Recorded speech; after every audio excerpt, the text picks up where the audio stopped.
Hello and welcome to the Lenko show. So today this is episode number 9 and I get to sit down with Alex O'Keefe, who is currently one of our players at Bury AFC.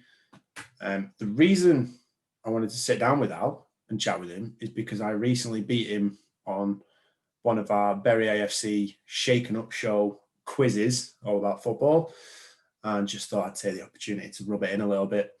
In reality, the guy is an absolute legend, known as the Yorkshire Messi. Big name there, big name. So we're going to find out a bit more about Al today. I already know he runs his own business. He's also set up his own podcast, so he's starting that as well. So we're going to find out a little bit more about Alex, what makes him tick, and remind him that I beat him in the quiz. So sit back, enjoy the show.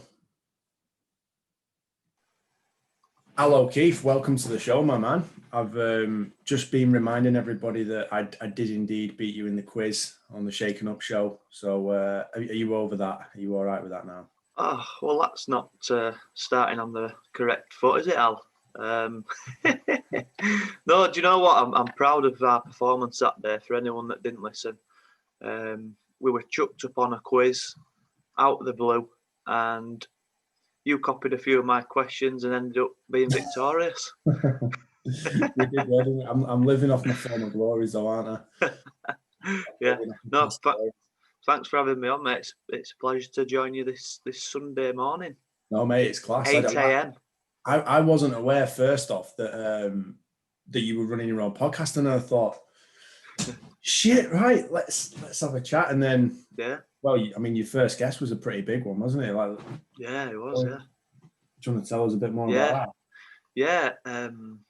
So basically, I've just got like this, like yourself, Alex, bit of a burning desire just to kind of share some amazing stories with people.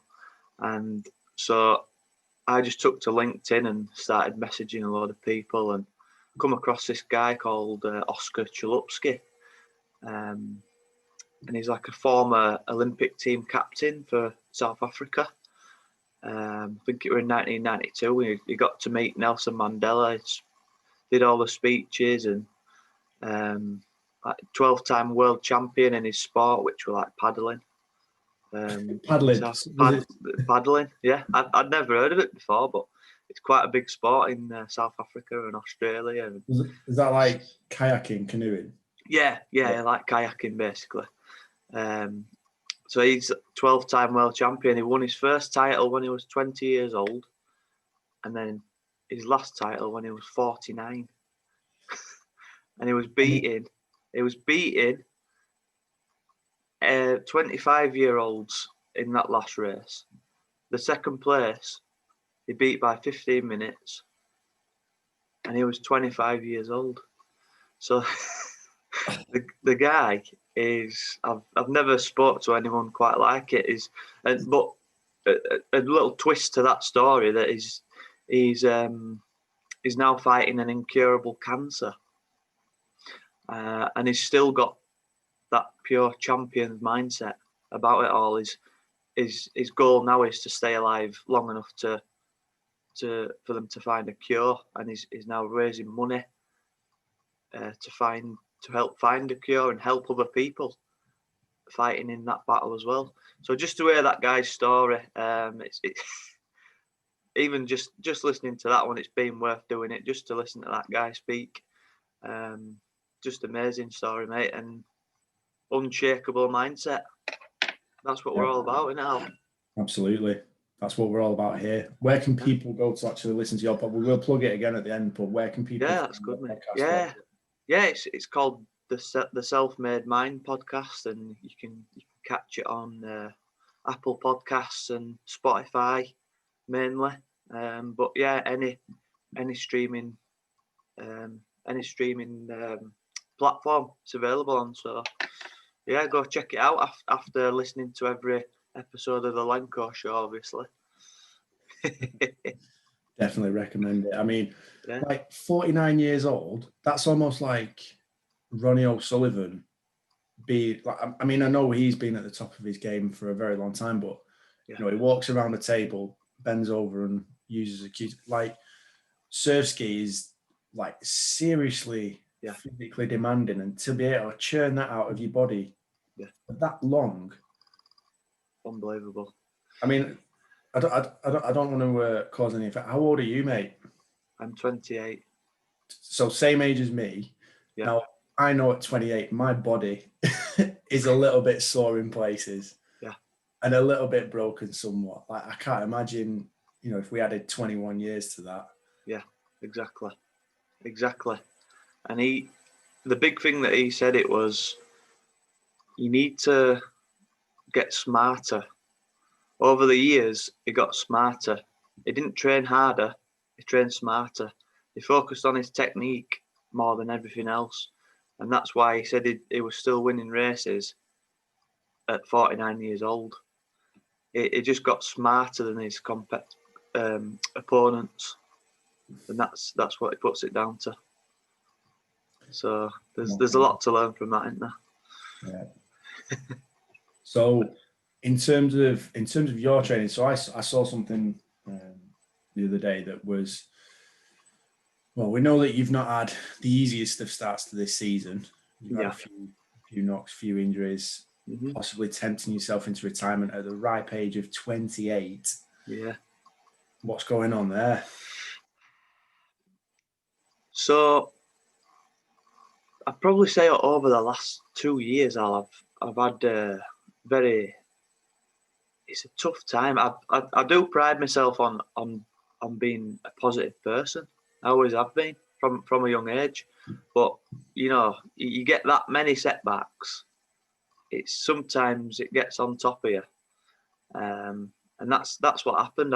I just kept getting injury after injury. You know yourself, because you've been helping me recover.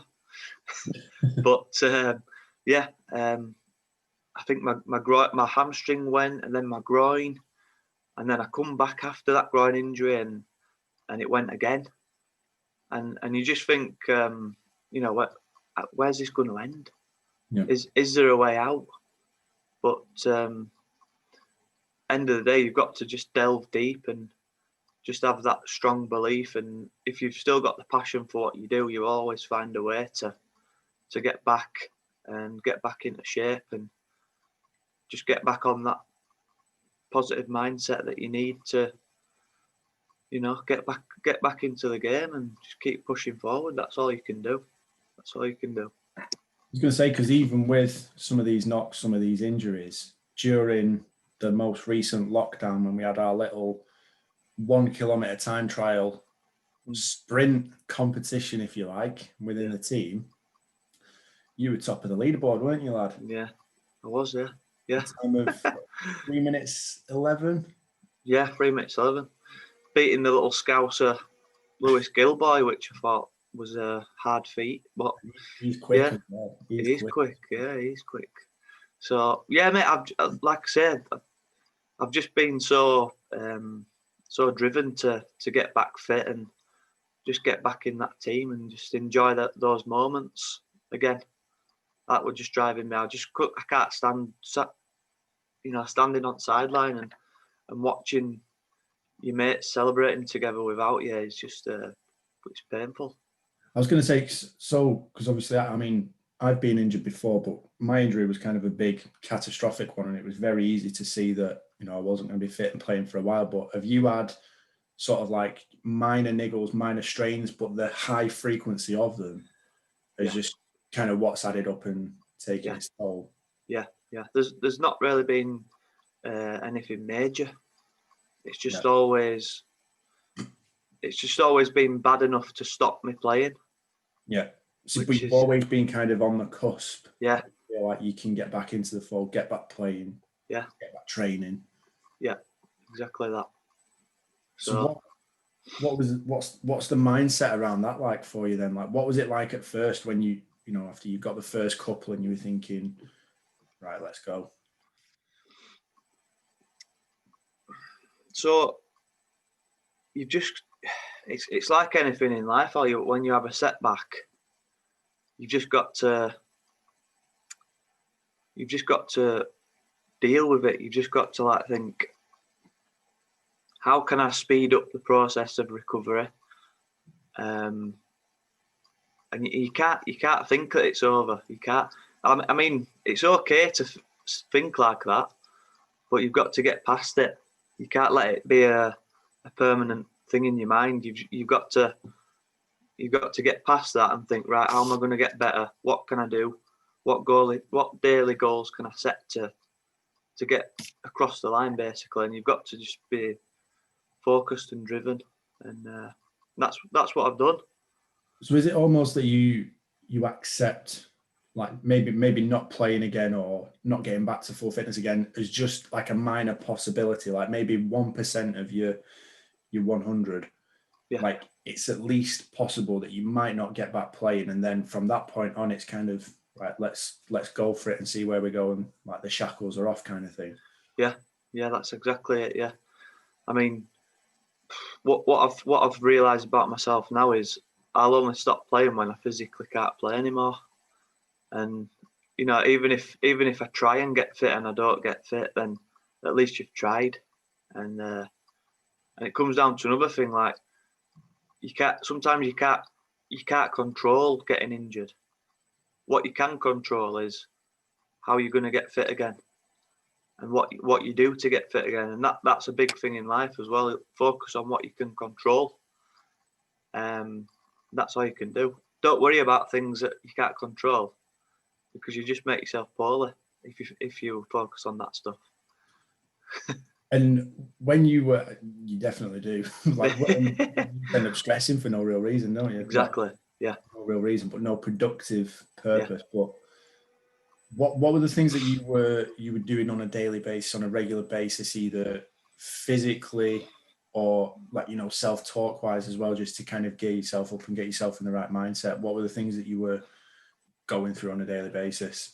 Yeah. So I really developed a strong morning routine, and so I was getting up. I still do this now. I've stuck to it. I get up at 6 a.m. Go out for a run first thing, even if it's 1 or 2K. This is why you can run 1 kilometer quicker than anyone else. Exactly. Yeah. Exactly. I couldn't do it before because I was a right pudding. But after so yeah, get up, go for a run, even if it's 1 or 2K. It's still something. It's better than nothing, and it's more for your mental state as well. Well, I think for anyone that is listening, in the last or the most recent episode that I did with my brother, we were discussing, well, we have been discussing some pretty savage training methods.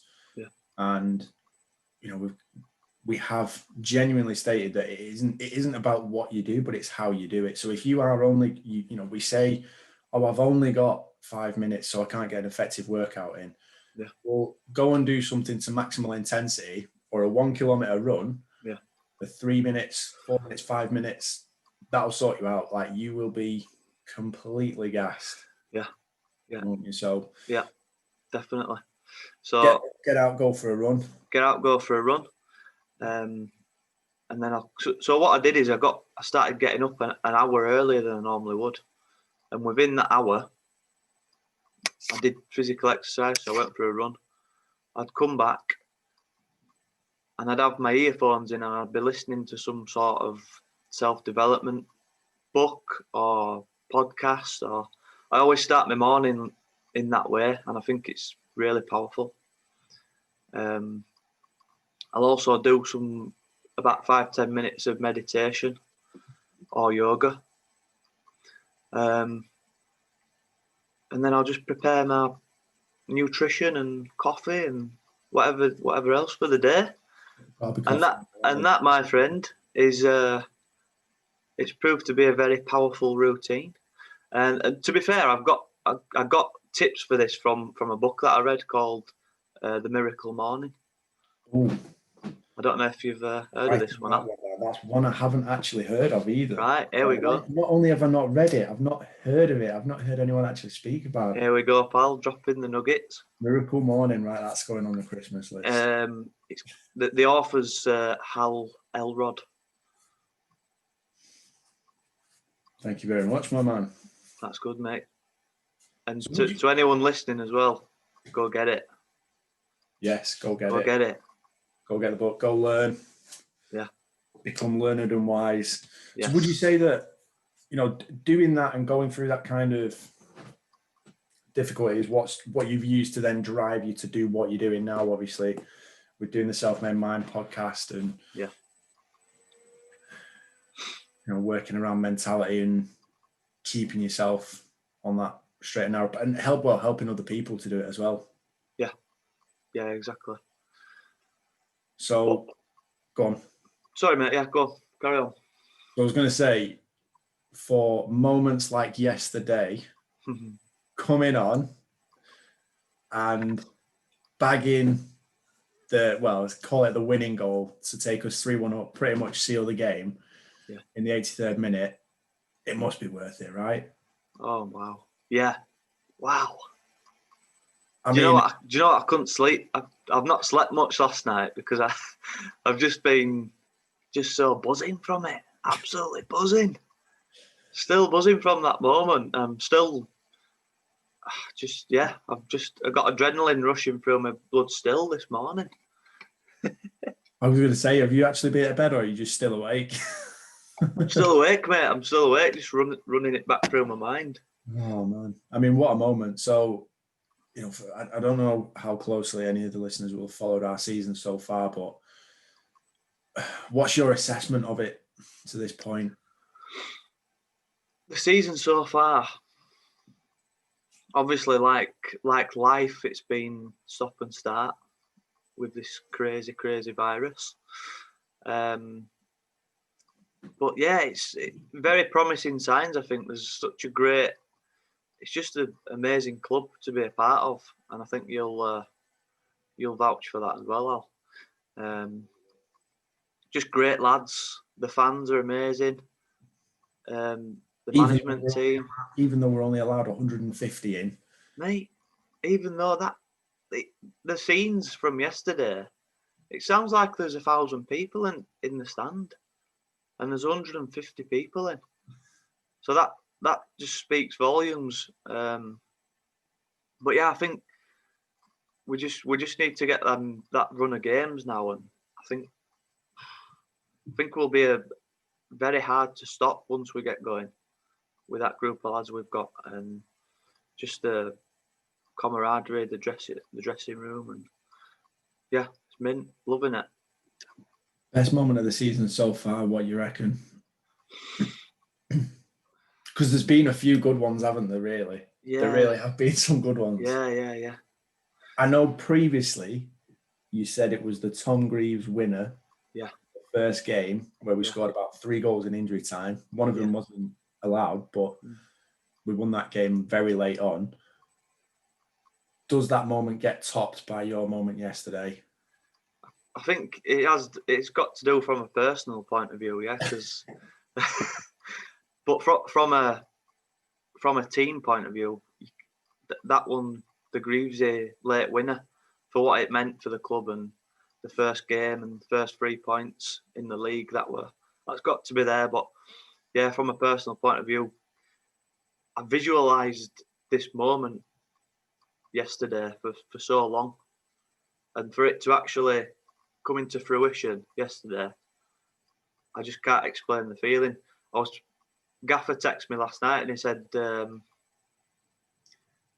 played today. I said, yeah, we're amazing, that amazing feeling. And he said, explain it.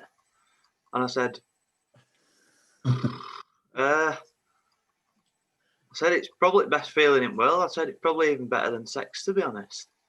And he just messaged back with a load of laughing faces and just said, you deserve it and all this. So yeah, we're happy, very happy with it. You worked hard, mate. You worked hard to deserve it. So what I want to do, so I mean, this is something that you're well aware of, and as a team, we'd all been well aware of a long time ago before we played this game. So the team we played yesterday, we'd already played them this season. Yeah. We'd beaten them 5-1. And this was what their manager said in his post-match interview after that first game. So hopefully you can hear this. It's not a 5-1 game, in my personal opinion. I think we played a normal North West Counties team there. They're not excellent. They're not out of this world. We played an average team, and we've not done enough to win the game or even get a point out of it. But 5-1 flatters them a lot, I think. That was really today, but now attention to. So could you hear that? Okay. Yeah, I heard that. Yeah. So that's the first part of it. I think he said enough in that sort of like little chunk there. Yeah. That we're an average team. Mm-hmm. We're a normal North West Counties team. I think he went on to say that he'll play better organised teams than us. Mm-hmm. What did you make of that at the time? And then how did you use that going into yesterday?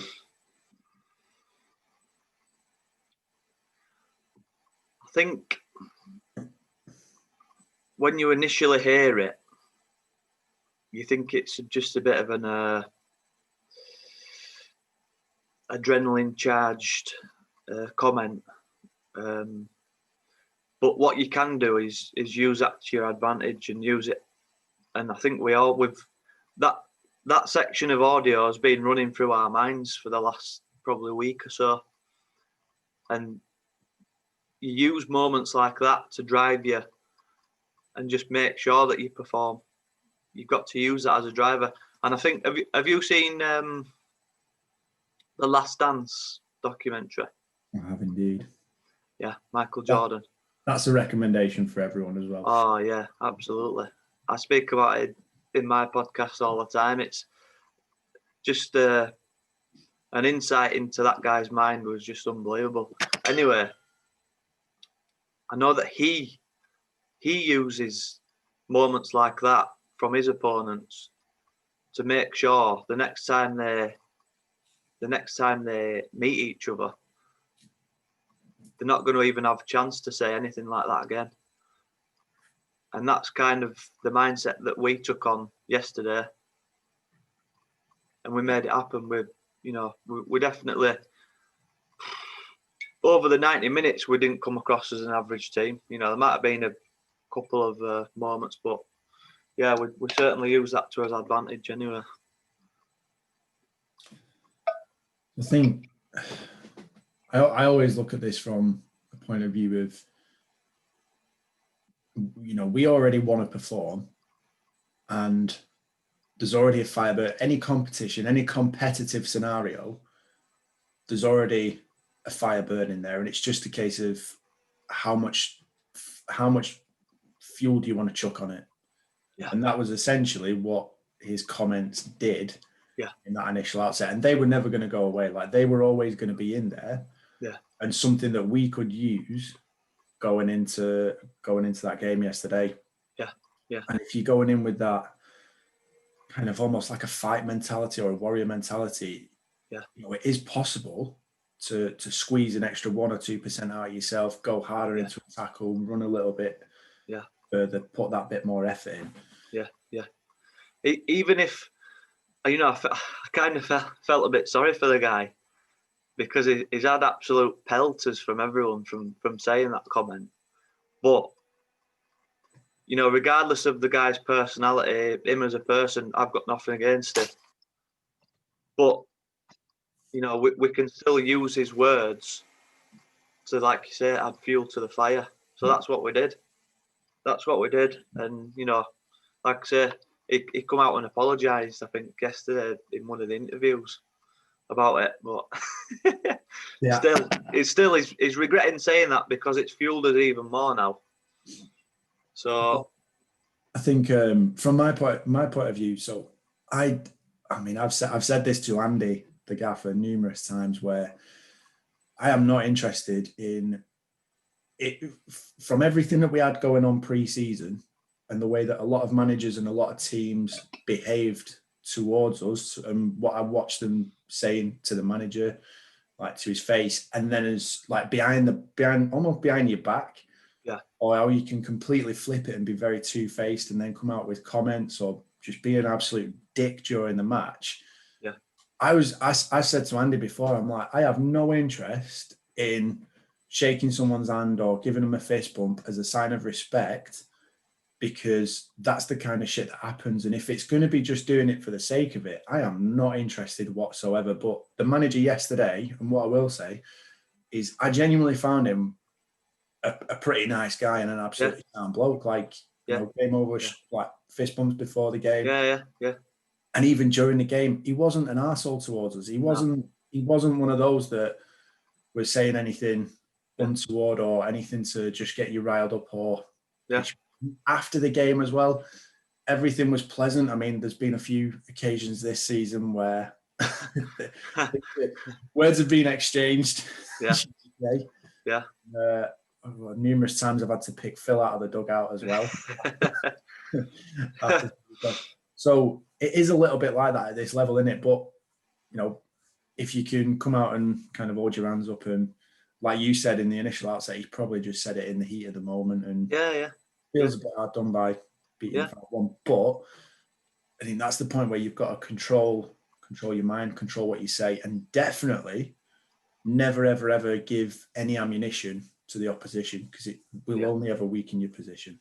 Correct. And then you've got Michael Jordan and Dennis Rodman charging at you next time you're coming out. Dangerous, isn't it? And like I said, the guy, he's probably took that moment as one of his kind of learning stages in his life. He probably won't go on to say stuff like that again in an interview. So he'll have learned from that process. Yeah. But it'll make him a better manager.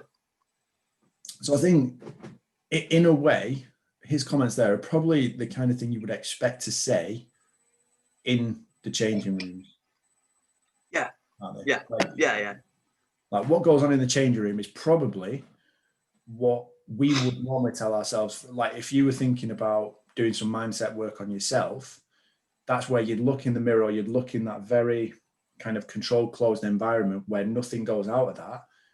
That's where you give your ultimate honesty. That's where it's 100%. Yeah. Then you take that and you filter that message in an intelligent way to kind of portray it to the rest of the outside world. Yeah. That's just being smart again, isn't it? Absolutely. So from because I don't think you weren't with us from day one at Bury, were you? You were still at Ossett? No, I was at I signed for Penistone Church at the start of this season. Sorry, Penistone. Do you know what that was such a challenging battle for me, really, because I signed for Penistone and really got along with the manager, who was such a good lad, and I knew a couple of lads as well, and I was really enjoying it. And then I get a call off Welshie, and I'm thinking, you bastard. You've thrown a proper spanner in the works here. So I had to have a difficult conversation with Penistone, but at the end of the day,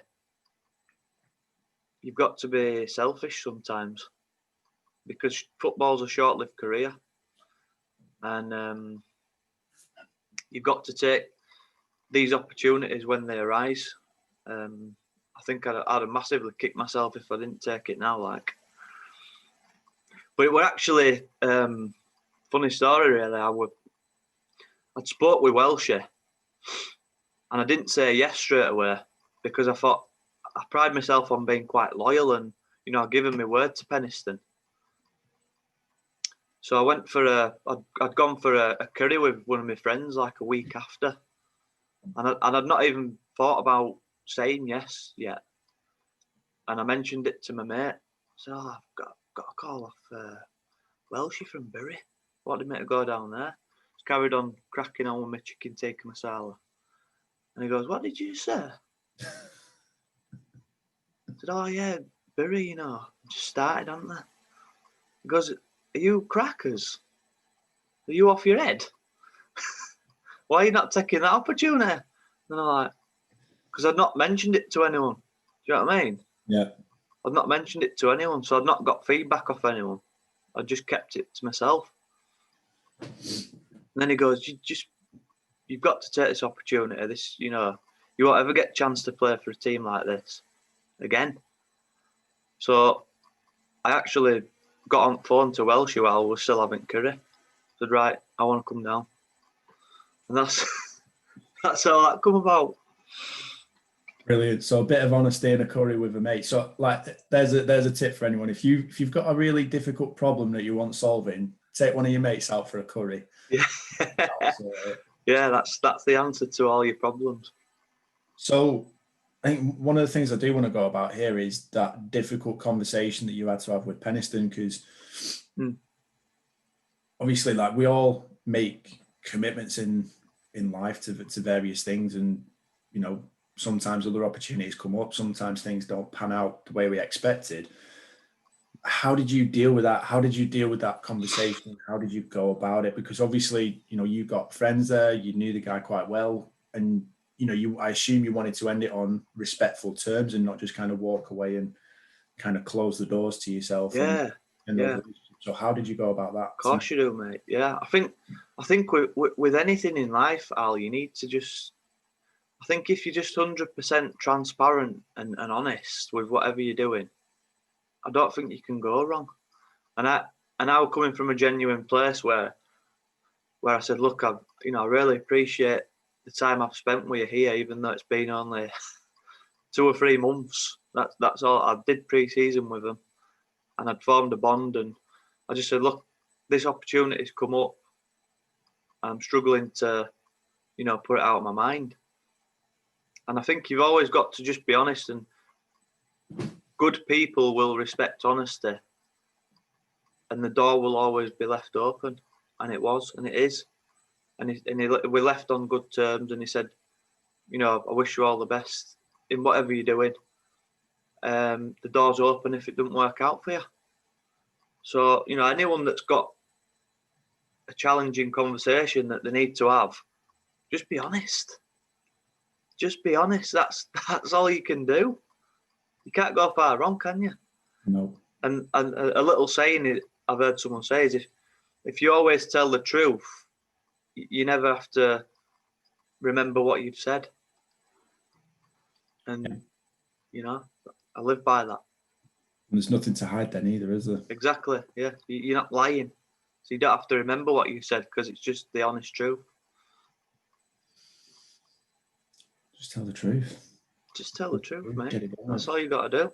Get it done with. How did you go about that? Was it a conversation over the phone? Did you meet up with him? Did you sit down and talk it out? Called him on the phone, and you don't do it by text, do you? No. It's like, you can't dump a girlfriend by text, can you? That's shady. I'm sure you have, though, in your younger days. Or no, I think we all have, when we're younger. But you soon realise it is, yeah. Yeah. Of course it is, yeah. Yeah, no, I think that's a big thing as well. Like, if you're looking to leave the door open for opportunities, you have to do it. Almost say like man to man, like either face to face or woman to woman. Like, I mean, one of the things that kind of studied in terms of communication is how little communication is actually done verbally. Like, the words that we use are more or less insignificant. I think it's about 7% of communication is actually verbal, and if I might be way off with that, but I think there's something like that.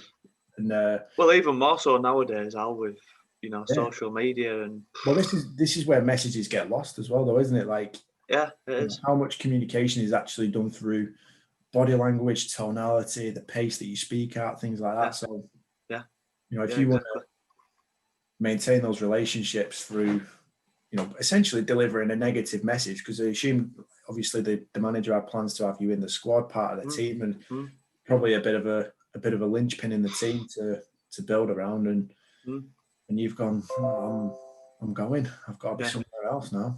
Yeah, it made it even harder, because literally we'd played a bloody friendly against Big House Town night before, and I come on and scored.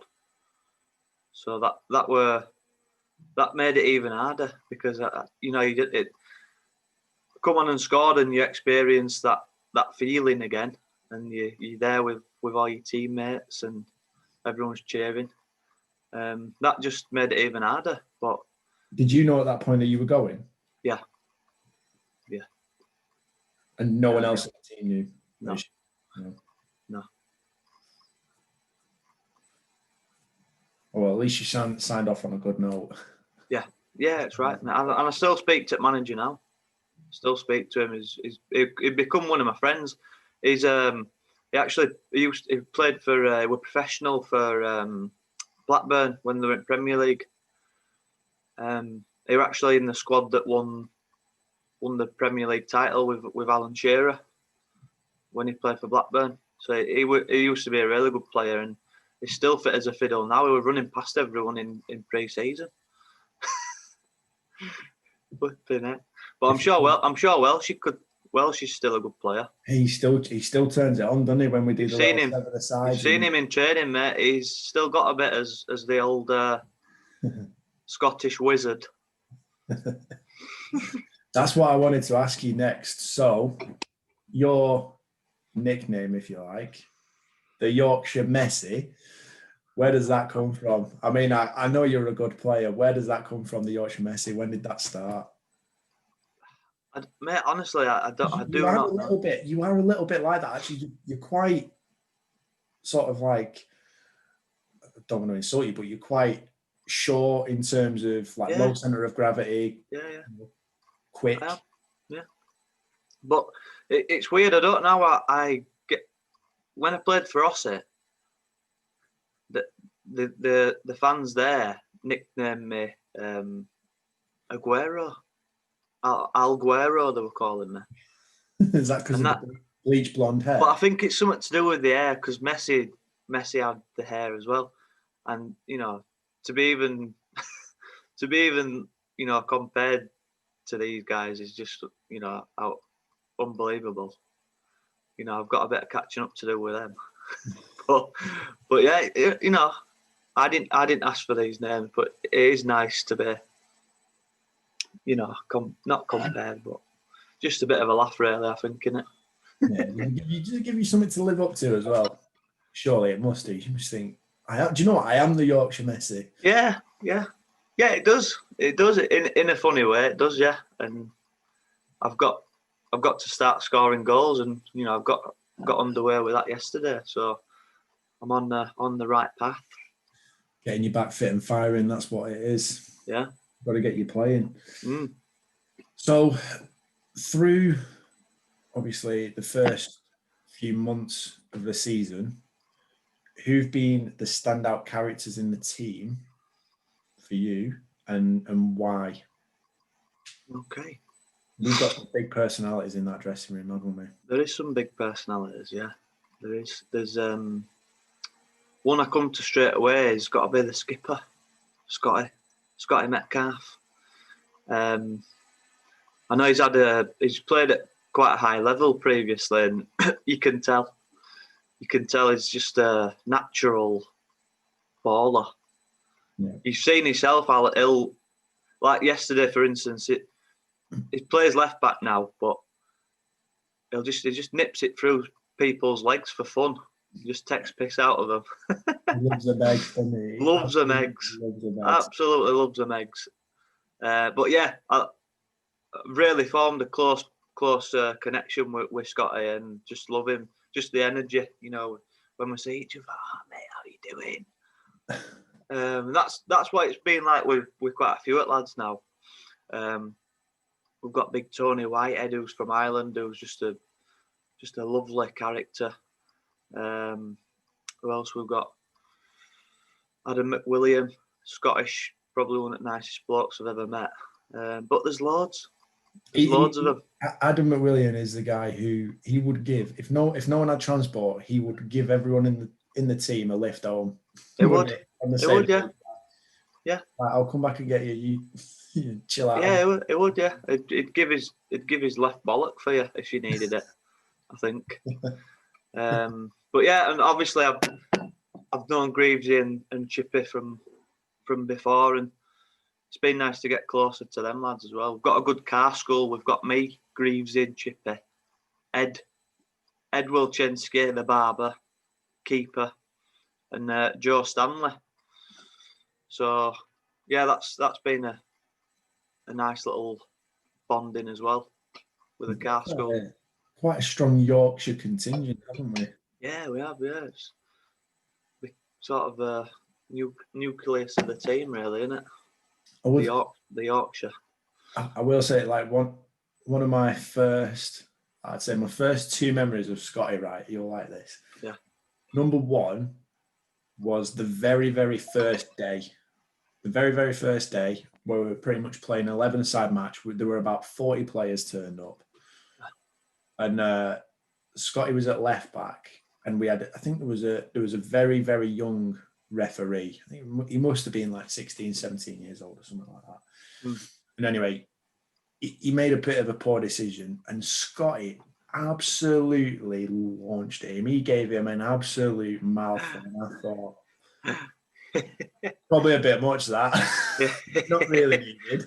Yeah. And I remember thinking, right, I'll keep my eye on that lad. And then, because I had no idea he was going to be a captain at this point. I had no idea he was going to be in the team. Like, there were 40 odd players there that I had no idea whether they were going to be around or not, because obviously we were building from scratch. Yeah. But then the second game of pre-season, we were away at Coppell and we'd had a pretty poor first half. A few of the lads had got 45 minutes under the belt. We made a few substitutions at half time, and I said to Welsh, I was like, right, for the lads that are coming off, let's get them doing a little bit of running for a bit more conditioning, and we'll do a bit of a cool down and a stretch. Yeah. From an S&C perspective, it's the right thing to do. Yeah. From a player management perspective, I instantly realised I had to start thinking about this kind of stuff on another level when they came back out of the changing room. And I don't think Scotty had a shirt on either. I think he'd taken his top off. I think there was a couple of others. Greg, I think he'd done the same. Yeah. And they came back out and Scotty went, Lenko, what the fuck is going on here, lad? Just played 45 minutes. What? Gaffer says we're doing fucking running. And I was like, yeah, you are, mate. I was like, come on.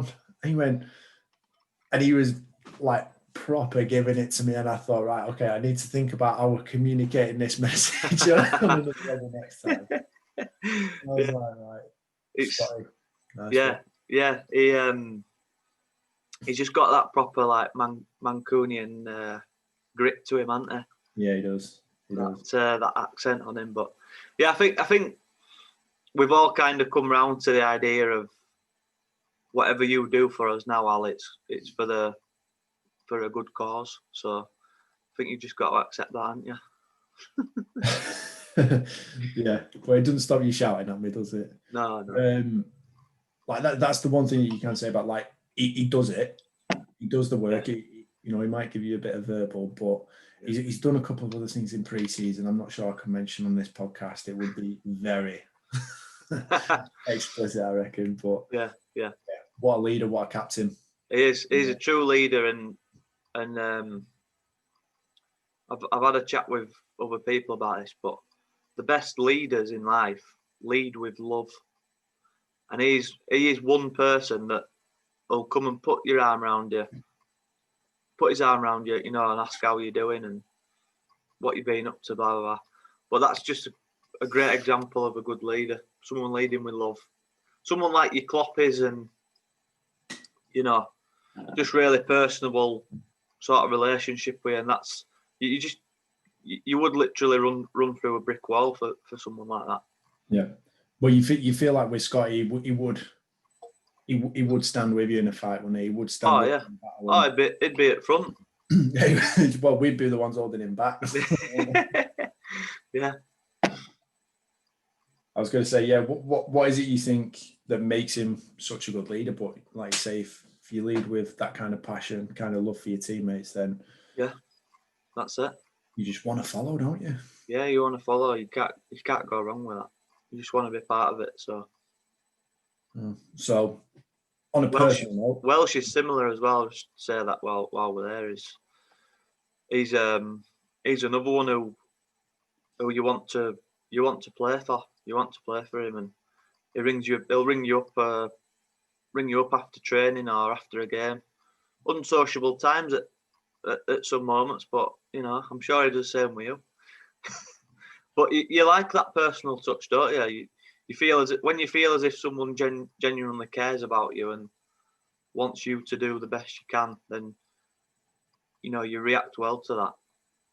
Yeah, I would say that like it definitely adds more of it's a much more personal touch. It takes a bit more time, yeah, but it's definitely worth it. And I know we've had chats as a coaching staff before, or me and Welsh have had conversations where we've been discussing a few things, and it's, well, how do we get the best out of this person? How do we get the best out of that person? Yeah. And that's all we're asking. That's all we ever want. How do we get more? How do we get better? How do we improve it? And it's, you know, whenever anyone maybe, you know, gets dropped, gets rested, gets rotated, you know, it's never done from a viewpoint of, you know, you're just not delivering, we're not bothering with you anymore. It's, you know, we want to try and work out a way to get more from you and improve you, improve the team. So yeah. I think that quality definitely as a manager, as a leader, will definitely. That can be, you know, across all boards, Ali, in the business world as well. Your best leaders are like that. They don't rule with the iron fist. It's about a cumulative sort of. You give people power. You give them the power and just let them crack on and just show love. I think that's what I take into my sort of business life as well. And I was going to go on to that. You do run your own business, don't you? I do, yes, I do. My little baby, Yorkshire Pro Window Cleaning, exterior cleaning company. Yeah, do you want to hear the story on that one? Absolutely. Like, when did that start? How did you get into window cleaning? Yeah, so at the time I was. This could be a completely different story, but I'll just touch on it. Our DJing full time, traveling the UK and even some European shows like Ibiza and Portugal and stuff. But that's a different story in itself. Not know that. Maybe we can have another chat about that another time, Al. But absolutely, yeah, kind of landed in that situation without planning. It came about all of a sudden. I met someone and something really took off really quickly. I kind of found myself in a situation where I'd already thought about like starting my own company and, you know, taking control of my own destiny in some words. But I didn't love what I was doing, and I didn't feel like I had any control in the matter in this music. So I'm part of a duo with another chap, and he had kind of full control of it, and I just kind of fell out of love with it, and the lifestyle wasn't for me either. You can imagine the party lifestyle. Oh mate, you know, we're 28. I think I was 26 at the time, 26, 25. I'd already done my partying, and this was just on a different level. So I was actually working in SCS at the time, just as part-time, just to get a bit more money in while I was DJing.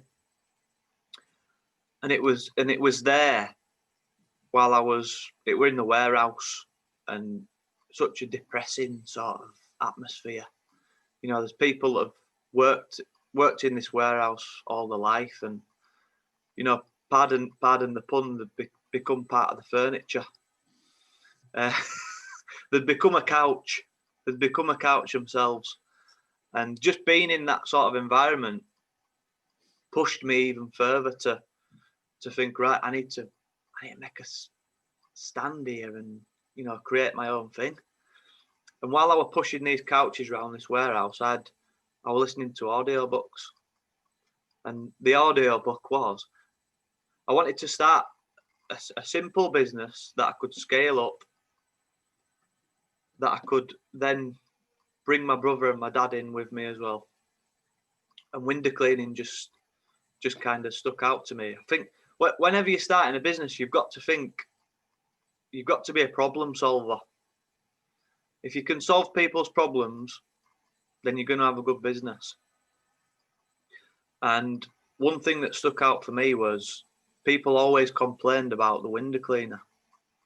So I was like, oh, he never shows up on time. He always peeps at me when I'm having a shower, and all this stuff. So I just thought, yeah, That's why you got into window cleaning. we do it all from the ground. Right, I'm on that. No, we do it from the ground. We use water-fed pole, but yeah. So that because we found that that's potentially a cause of what's setting off your injuries. Yeah, correct. So yeah, at the time, mate, my brother was actually in Afghanistan. He was an aircraft technician. He was based on an American camp in Afghanistan. And another thing that kind of set me off was I was having regular phone calls with my brother in Afghanistan. And the one time where I was speaking with him, and I heard like this war siren going off in the background. Like those really eerie sort of what you hear on the films, like Saving Private Ryan and all that. That started going off, and I'm like, "What's that, bro?" And then he like got up and started running. The phone cut off. I'm like, "What? What's happened there?" It turns out that someone had tried a suicide bomber had tried to get onto the camp and try to kill a lot of people, basically. So that kind of turned into another motivation for me to get this company off the ground, so that my brother, when he comes back from Afghanistan, I said to my brother, when you get back, bro, I'm going to have this company set up, and you're going to come in, and I'm just going to give you your customers. Off you go. You're going to have a better life than what you've got now. So that became a really driving factor for me, and also my dad. My dad had worked in shitty warehouse jobs all of his life, slaving away, exchanging his time for not a lot of reward, really. So I had, turns out I'd not realised I'd done this until I reflected on it recently. I thought I'd just started the company because I wanted to have a better life for myself. But when I look back on it, I did it for my brother and my dad as well. Yeah. And that, I think anyone that's listening, when you're really searching for why you want to do something, I think once you start doing something for other people, it becomes a lot stronger. Yeah. That drive. It sets off a real fire inside that you can't. It's hard to put out. So lo and behold, when my brother got back from Afghanistan, I'd built the company to a big enough standard so he could come in and start running it with me, and then bring it up to present day. Me, my brother, and my dad are all working full time. We've got 3 vans on the road now, and best decision I ever made. And I'd strongly recommend to anyone who's kind of sat in a 9-to-5 job that they hate. I just say, dig deep inside and find out what you really want out of life, and just find something that you're passionate about. And turns out I was passionate about helping other people, and that's what I'm still passionate about now. That's probably why I've set up this podcast that I'm doing as well, to kind of pass on these messages that through successful people, just to help others. So yeah, that's kind of the story.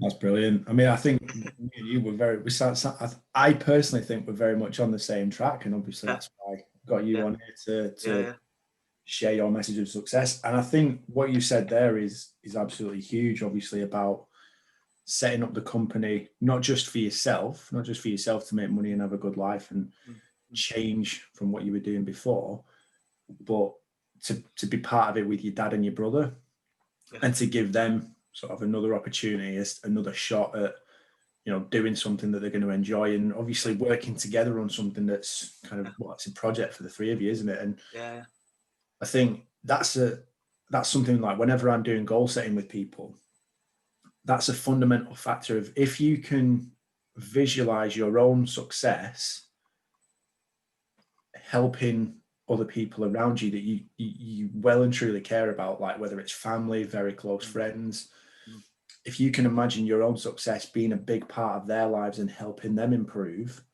rather than going the other way and going, I have to sacrifice myself for you to have a better life.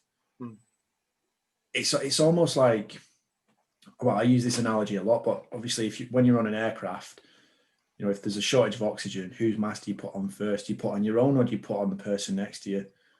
The answer is always, you put your own on first, and then you can help other people. And I will say, I'll just add this. I once did a presentation to a group of new mums who'd all got kids between, so like a couple of months old and maybe 1.5. I remember in this presentation, I was talking about like principles of good health, like breathing, nutrition, a bit of exercise. And the other fundamental factor was sleep. Now, when I put the sleep slide up, there was nothing on it, just like sleep. And they were all like, I could see them giving me daggers. They're like, we're new mums. We know we need sleep. We are sleep deprived. We know. And I'm like, bet you all wondering why that's up there. And it's like, how do you go about that? And I was like, look, fundamentally, if you want to be able to look after your child, your family, have a great relationship with your partner, if you're not doing this, then all those people you care about around you are going to see the worst of you. Like, imagine what you're like, hungover, tired, sleepy, unable to function. That's the opposite of your best self, your best version, isn't it? So yeah, definitely. I like that, Al. I think it comes down to the you do need to sort yourself out first. Sort yourself out so you can help others. So, people that desperately need to work on themselves, just do it, because you'll then go on to affect a load of other people's lives in a positive way as well. Yeah, and I think that's something that stands out here as to exactly what you've done. Obviously figured out a new pathway for yourself, going, right, well, if I do this and if I do it well, I can also bring in dad, brother, and the impact for them is going to be, and you visualize that as well. Mate, and I can tell you now that feeling is amazing. Seeing, taking a bit of a step back, which I don't often do. Take a bit of a step back now and look at my dad. He's happy. He's so happy. My dad actually, he went through he got cancer last year, my dad. But that were a tough time. My dad had cancer, but we were all a team. We were all a team now. But he got back out as soon as he could, back to his customers, because he loves it. And that's helped him, remain in a positive mindset. Having his own customers, and he's essentially his own boss. I'm not making any profit from my dad or my brother. I just wanted to give him it. And, seeing them two flourish now is very rewarding. That's amazing. That's mega. How's your dad now? He's good. He's good. Yeah, he beat it. Got the all clear. But that were a tough time. That were a very tough time. And that must be another big motivator for you to keep driving, keep working hard, keep fighting as well. Yeah, it is. Yeah, it is very much so. It makes you realise, makes you appreciate your relationships more. When you think bloody hell, my dad could have could not be here now. And I think it's brought everyone closer. It's brought everyone a lot closer. My mum and dad were there yesterday to see that moment. What a moment! Which were they were sat right behind the goal as well. Brilliant. Which I was very happy that they got to experience that with me as well. It's one of those moments you'll never forget, really. Yeah, and you've got it on video as well. You can keep replaying that. It's on video. I've watched it about 1,000 times already. You'll never get bored of that moment. Yeah, that's brilliant. I hope we have a few more of them this year as well. Yeah, that's the plan, pal. My next question for you, a little bit based on what you've said there in terms of kind of coming from your scenario, your situation, DJing, working in the sofa warehouse to get to where you are now. What do you think holds a lot of people back from taking control and doing the sort of thing that you did, where you made that conscious decision, right? I'm going to change this. How can you get people from going through the mundane of like being part of the furniture, being part of the system, to go in, right, I am suddenly aware of myself and I don't want to be here. Yeah. How do you make that jump? It's a good question. Thank you. It's one that I think about quite regularly.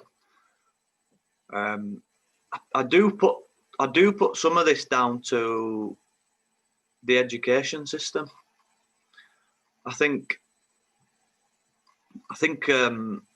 schools don't teach us a lot of the skills that we genuinely need in our lives. We don't know how to deal with money.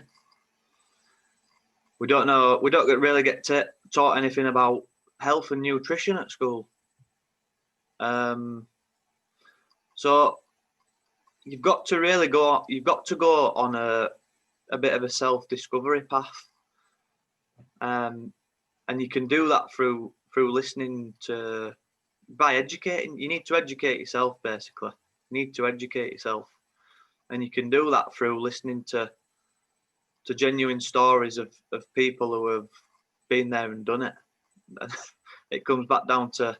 Which is why people need to listen to the Lenko Show and the Self-Made Man podcast. Exactly. That's exactly why, isn't it? Exactly.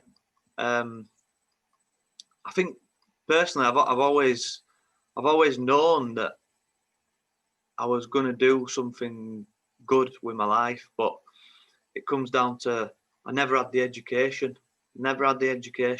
Up until I took it into my own hands, probably 3-4 years ago now. Just go out there. There's so much great information out there to enable you to create your own legacy, your own destiny. Because I'll tell you now, there's so much more than just sitting at a desk from 9 till 5, Monday to Friday, making someone else rich. There's a lot more to life than that. It's not necessarily about money. It's not about money. It's about feeling fulfilled in whatever you're doing in your work. And you need to find your passion. I think, because you won't work. It's that cliche. You won't work another day in your life. I spoke to another one on the podcast, actually. An Oscar-nominated film writer from New York, and he talks about the story of just having a pure passion for writing films from a young age, and he just said he knew that he was going to do it. He knew that he was going to end up at the Oscars, and that's what drove him through. And nothing was going to stop him, because he just knew he had that burning passion inside him. And he also said that you don't need to know people in the industry you want, because if you have the passion, you'll just get to know people naturally. So the whole idea of it's not what you know, it's who you know, is shit, is a load of bollocks. Because if you have the passion, you'll get to know people anyway. So it's almost like law of attraction type thing, isn't it? Where you're able to visualize it, you see yourself doing something, you know you want to be there. Yeah. And it pulls you in a little bit, but then you start to embrace sort of like the physiology, the personality, the stature, the mindset, the conversational skills towards actually pushing you that way as well. And you start to attract more and more people to you, don't you? Yeah, I'm a big believer in the law of attraction as well. Another book, The Secret, that were a bit of a game changer for me. That's all about law of attraction. But one thing with law of attraction, you can't just magically think about something and it's going to appear. You've also got to take massive action towards getting to that goal as well. Because I think some people just think, well, if I think about this so hard, it's just going to appear. But no, you've actually got to take action and take the steps towards it as well. That's the main thing. Absolutely. You've got to put it into practice. There's no use being kind of the persecuted genius, is the way you sit and, you wallow in your own self-pity, like you're so smart, but the world's against you. You've got to, use your skills, use your talents, use your passion, your knowledge, your enthusiasm, and make it work for you. Yeah. In a way. Correct. I was going to ask you, what have been some of the defining moments kind of along that journey for you, where either you've like looked back and reflected, or less key lessons that you've learned along the way of kind of developing your own business whilst playing football, doing everything that you're doing. So obviously getting to this point now where you're doing the podcast and speaking to all these other amazing people. Some of the key moments. I'd say whatever I've been through it in my journey, you've got to have self-integrity. You've got to stay true to yourself, and you've got to keep questioning yourself. You've got to keep saying, am I doing this because it makes me happy? Or am I doing this for another reason? And I think you've always got to kind of have a sit down with yourself throughout each stage and just keep checking in and just make sure that you're doing something and you're happy. Because happy is not a destination. Happiness is a journey. You don't ever reach a destination where happiness is. It's all about the journey, and I think that's like with goal setting as well. You've got to go on the journey. It's not all just about attaining a materialistic object. It's about, winning every day, basically.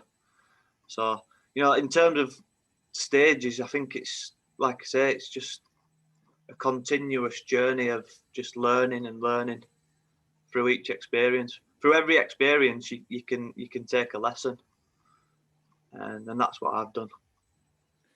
I think that's an important factor as well. Like, if you can take a lesson from every experience, you never really lose, do you? No, you never lose, you learn. Love that one. Yeah, because you're always going to get stronger and develop yourself. Yeah. And the outcome becomes negligible. I think like we've discussed before, like earlier this season, we lost a game in the last minute, didn't we? Through trying to win. Yeah. And everyone came back into the changing rooms afterwards, and I think we spent about an hour in the changing rooms discussing everything, going through it all, breaking it down. And at the end of it, although it was a negative result in terms of the league table and on the fixtures, for us, that's something that we've used that to actually improve ourselves as a squad, as a team, as a coaching staff, and as a group of players. Yeah, that's it. If you adopt that mindset, Al, you become quite indestructible, really. You do, because if you accept a loss, then that's when you give up. But if you learn and you go on to win, basically. So yeah, that's great. And again, coming back to like people like Michael Jordan, there's a famous quote from him. I can't remember it word for word, but he talks about like he's missed 9,000 shots in his career, and he's missed X amount of game-winning shots. He said he's failed so many times, but that's why he's successful. So that's just a good example of that sort of mindset. He's failed more times than most people have even tried. Exactly. There you go. That's why he's the best. One of the greatest of all time, isn't it? The GOAT. So, again, just looping back to I think went into quite a lot of detail there. Looping back to the original question in terms of getting out of the rut and breaking out from your current situation, you talked a lot about like it's a journey of self-discovery. Mm-hmm. What have been the key things you've learned about yourself along the way? I've learned about myself, like we said earlier. I've got a passion for helping people, and that's what really lights me up inside. So that's been a big one. Another thing is I always had like limiting beliefs. I think I always thought that I was quite dumb in school, but one thing is that you can actually control that. You can educate yourself.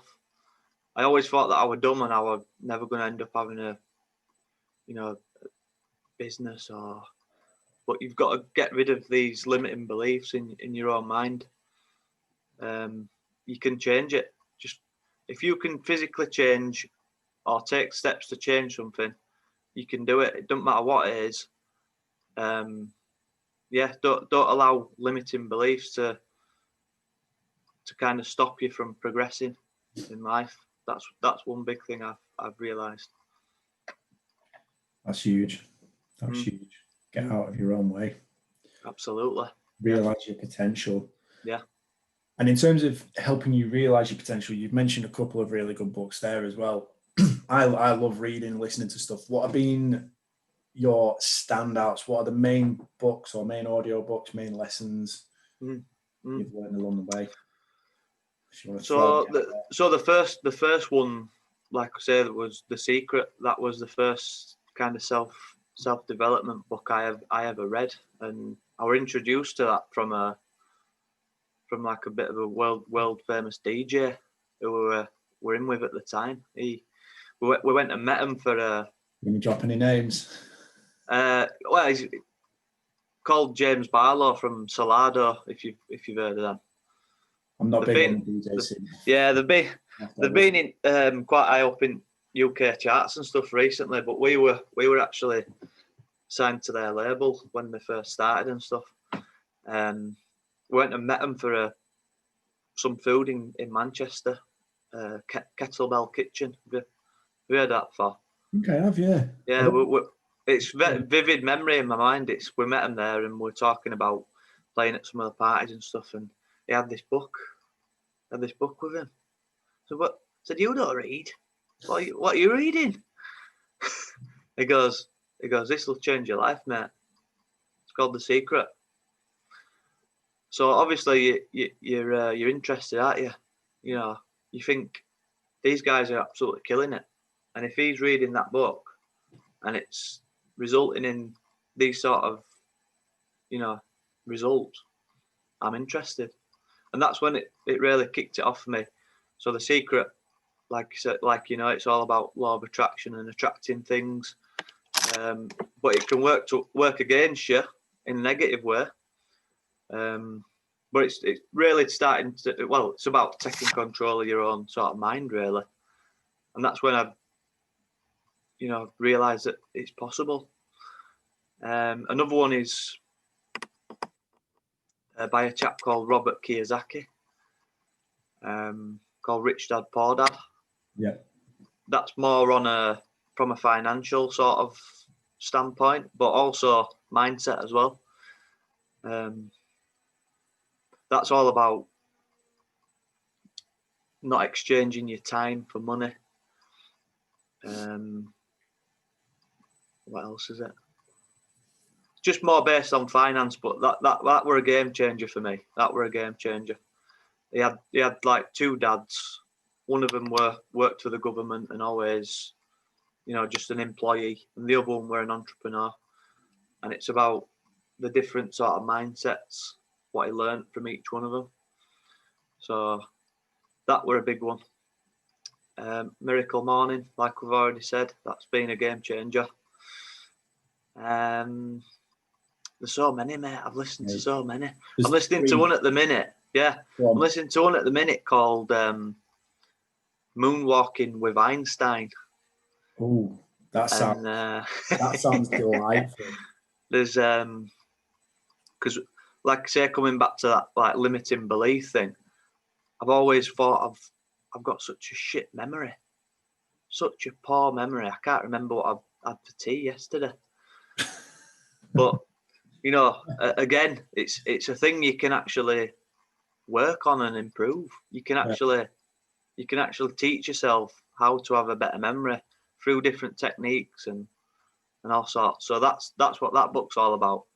That's about a chap who kind of set a target to become like world champion, world memory champion or something. And it's about the people who he spoke to and got different techniques, and so that's a good one. I mean, I was going to say there's 3 amazing books there. That's 4 now. So 4 really good books. I'll be getting onto those and getting a read on. Enjoy them, Al. Yeah, I will. I absolutely will. So, can you recommend me any? Oh, there's a Come lot. on. So I don't know whether you'll have heard or read this one anyway, but I'll go with a 2 because they're both very, very good. Number 1 is Extreme Ownership. Right. Oh, okay. The second one is called The Leadership Dichotomy, both by Jocko Willink and Leif Babin. Brilliant in audio form as well, by the way, because you get the rawness of how they read it. So 2 former US Navy SEALs, right, spent a lot of time in Ramadi as like their main area of operations, and coming across some of the problems that they had managing leadership within the teams, within a high performing team that is full of very alpha personalities. And I had this conversation with someone a couple of weeks back where they were kind of stating that you should sit back, you do as you're told, this is the way it is, these are the orders, you follow them to a T. And I went, well, that might be so at a certain level, you might expect that level of compliance, but when you get into elite performing teams, you need people within that group who are going to ask questions of the leadership, who are going to ask, well, why are we doing this? Like, this doesn't make sense. Here's another idea. This is what we could try instead, rather than just following blindly into battle when it's the wrong idea. He talks very, very well and uses a lot of good stories around business, because that's what they do now. They go in, they work with companies on kind of like restructuring, dealing with management problems, and helping them through like financial situations and stuff like that. And very, very good guys to learn from. Wicked. So, Extreme Ownership. What were the other ones called? The Leadership Dichotomy. The Leadership Dichotomy.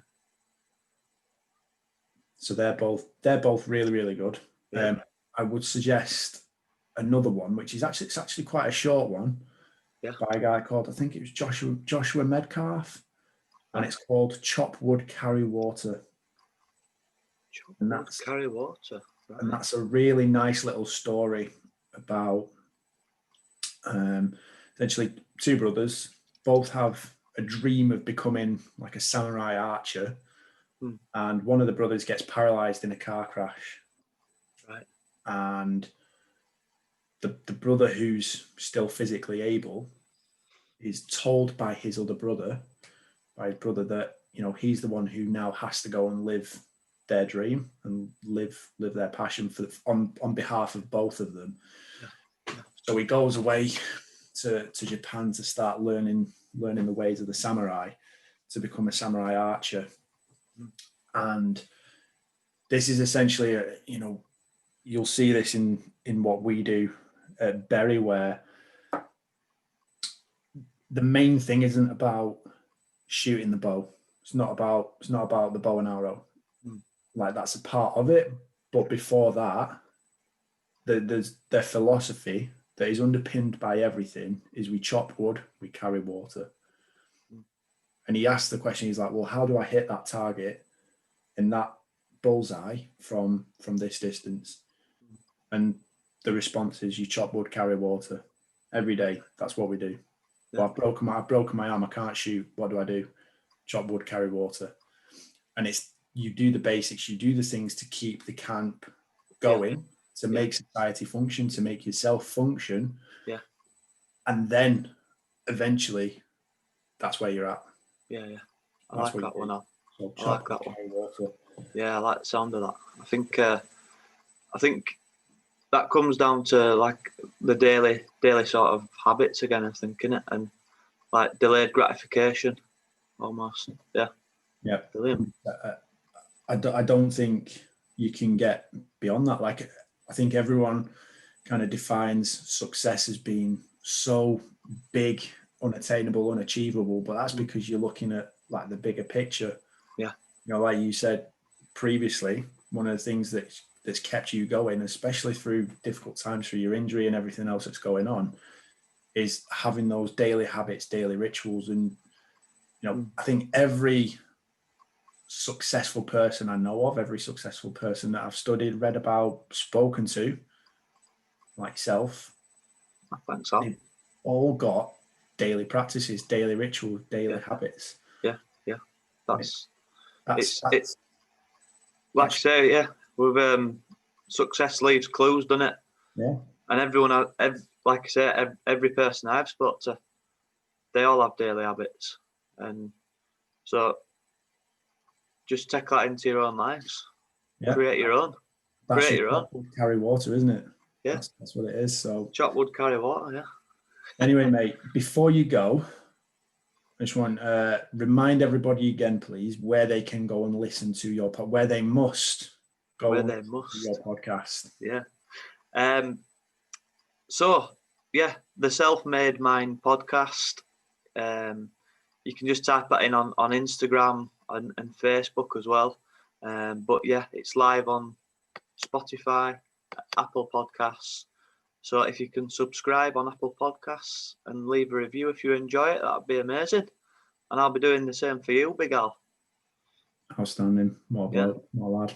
And if anyone wants to, get in touch about anything personally as well, you can just find me on Instagram, Facebook, Alex O'Keefe. And that's O''K EEFE. I think you've put 2 F's on my name when I first saw it, Al. Yeah. But we can sort that out, can't we? I know a couple of O'Keefes. I don't know if I have spelled it right for them either. I apologise. Yeah, but no, thanks for having me on, Al. It's been amazing to chat with you, mate. Thank you. No, mate, it's been awesome. What a start to a Sunday morning this is. Yeah, powerful. I've banged down my coffee. I've listened to you. It's been outstanding. What a man. Top man. Anyway, mate, it's been an absolute pleasure. All the best. Keep at it, and keep working hard on the podcast as well. Yeah, you too, buddy. Cheers, Al. So there we go then. That was my little chat with Al O'Keefe, and what an absolute legend he is. He is genuinely a proper nice guy as well. So yeah, I can't speak highly enough of the lad, and obviously considering what he's gone through and some of the things he's had to deal with, and his passion, his drive for making things happen, changing his circumstances, participating in his own success and taking control. I think there are lots of lessons that we can learn from that, and definitely apply and take into our own lives. So make sure you do it. Go and action it. Go and set yourself up with some daily habits, daily routines. Maybe it's getting up an hour early, like Alex, doing a bit of exercise, going for a run, even if it's a short one, even if it's 10 minutes, 15 minutes. go and get it done. Sit down, have some quiet time to yourself, do a bit of meditating, and get reading to books, listening to audios, podcasts, keep listening to this, and set yourself up for success. Put yourself in the best position possible to be successful in your own life. And that doesn't necessarily have to be from a financial perspective. And, ultimately you can define your own success. So go and do it. Get started, make a start, do something, write something down, make a note of your intentions, your goals, your dreams, whatever it is. Take a little bit of action. Even if it's not massive action, take action. Go and do something to move you in a forwards direction. So I hope you've enjoyed that little chat there. I hope you've taken loads from it, got loads of notes. I know I have. His book recommendations, again, just to wrap those up and remind you of those: Moonwalking with Einstein, Miracle Morning, The Secret, and Rich Dad, Poor Dad. 4 of Al's top book recommendations right there. And obviously you can also go and listen to his podcast, the Self-Made Mind podcast, Apple, Spotify. Go and get it downloaded, get a listen, subscribe to it, and give him a top review, just like you can give this a top review. So give us a 5-star review. We will keep bringing on more and more people like Alex, like our previous guests, Robert Grant, Wayne Drew. Make sure you go back, listen to those episodes if you want. There are lessons we can take from every single one of them. So go have a listen, go and enjoy it. And again, please leave us a review. Give us a 5-star rating if you're going to do it. And enjoy. Anyway, thanks again for listening. Lenko out.